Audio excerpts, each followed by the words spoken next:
Hello साथियों, मैं आप सबका साथी कुलदीप नलवा। सभी का कुलदीप नलवा चैनल पर सभी का स्वागत है और सभी को जय श्री राम, वंदे मातरम।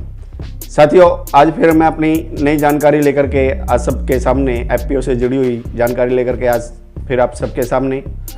साथियों, मैंने पहले एफपीओ से जुड़ी हुई 3 वीडियो मैं बना चुका हूँ। एफपीओ क्या है, एफपीओ कैसे लाभदायक है किसानों के लिए और एफपीओ का पंजीकरण कैसे किया जाता है, तो इसके बारे में मैं पहले 3 वीडियो बना चुका हूँ।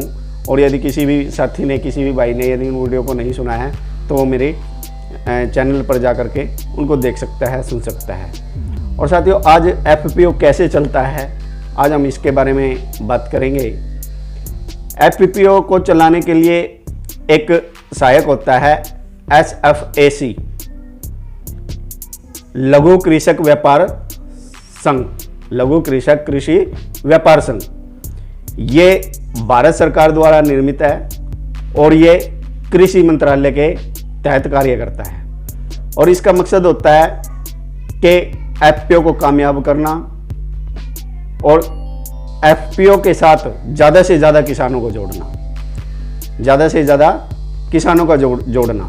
इसका उद्देश्य होता है एफपीओ को आर्थिक रूप से मजबूत करना, एफपीओ को प्रोत्साहित करना, किसानों को प्रेरित करना, यानी किसानों को इकट्ठे करके किसानों को एफपीओ से जोड़ने के लिए प्रेरित करना।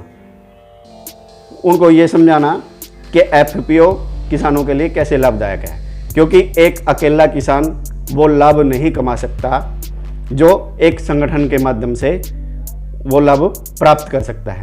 और ये इसका लघु कृषक कृषि व्यापार संघ ये किसानों को कृषि खेती करने के नए नए तरीके बताता है और नई नई योजनाएं यानी कि बताता है सरकार से जुड़ी हुई नई नई योजनाएं क्या होती हैं कृषि से जुड़ी हुई। क्योंकि हमारी सरकार का भी एक ही उद्देश्य है, क्योंकि देश की अर्थव्यवस्था कृषि पर ही टिकी हुई है।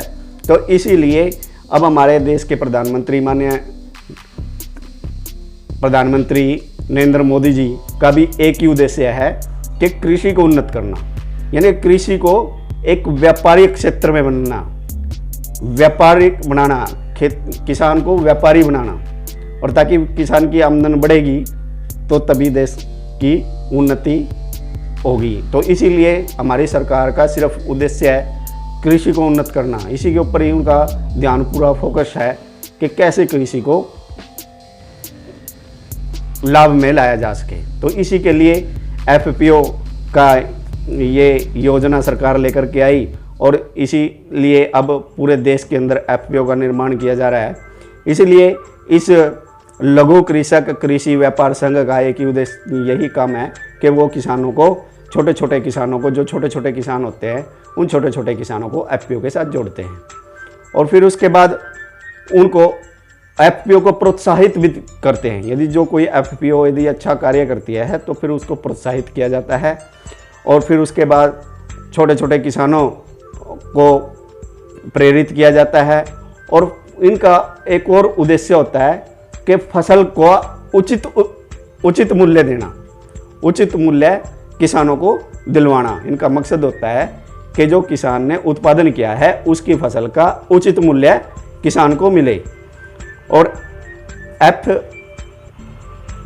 SFAC का कार्य क्या होता है, इसका एक कार्य भी होता है। इसके कार्य क्या होते हैं, किसानों को प्रशिक्षण देना, यानी कि प्रशिक्षण यानी कि किसानों को प्रशिक्षण देते हैं कि किस प्रकार से खेती की जाए, जैविक खेती, कैसे दवाई डालनी चाहिए, हर चीज़ की ये किसानों को जानकारी देते हैं, प्रशिक्षण देते हैं और किस तरह की खेती करनी चाहिए।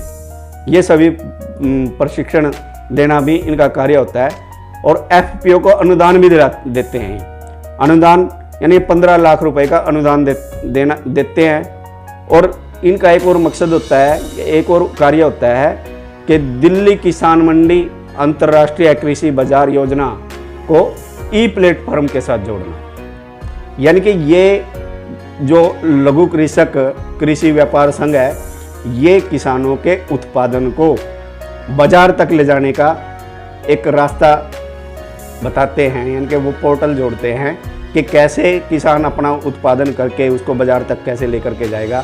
ये सारी बातें, ये सारा कार्य लघु कृषक कृषि व्यापार संघ करता है। और फिर उसके बाद किसानों को खाद बीज सस्ते दामों पर उपलब्ध करवाना भी इनका कार्य होता है। किसानों को यानी कि इसके लिए ये किसानों को जागरूक करने के लिए शिविर लगाते हैं, जिसमें ये एफपीओ की जानकारी पूरी देते हैं और एफपीओ का पूरा साथ देते हैं। और पूरे 3 साल तक ये एफपीओ के साथ रहते हैं और एफपीओ को कैसे कामयाब करना है, किस तरह से करना है, किसानों के उत्पादन को बाज़ार तक कैसे पहुंचाना है और किसानों की आमदन कैसे डबल हो, कैसे दुगनी हो, ये सारी बातें यही यानी कि लघु कृषक कृषि व्यापार संघ करता है। तो इसीलिए साथियों, आज मैं ये जानकारी आप तक लेकर के आया था। सभी साथियों से निवेदन है, यदि आपको मेरी जानकारी अच्छी लगी, कुछ आपको अच्छा लगा, तो मेरी चैनल को सब्सक्राइब करें, शेयर करें, कमेंट करें, लाइक करें और घंटी वाला बटन ज़रूर दबाएं। सभी साथियों को जय श्री राम।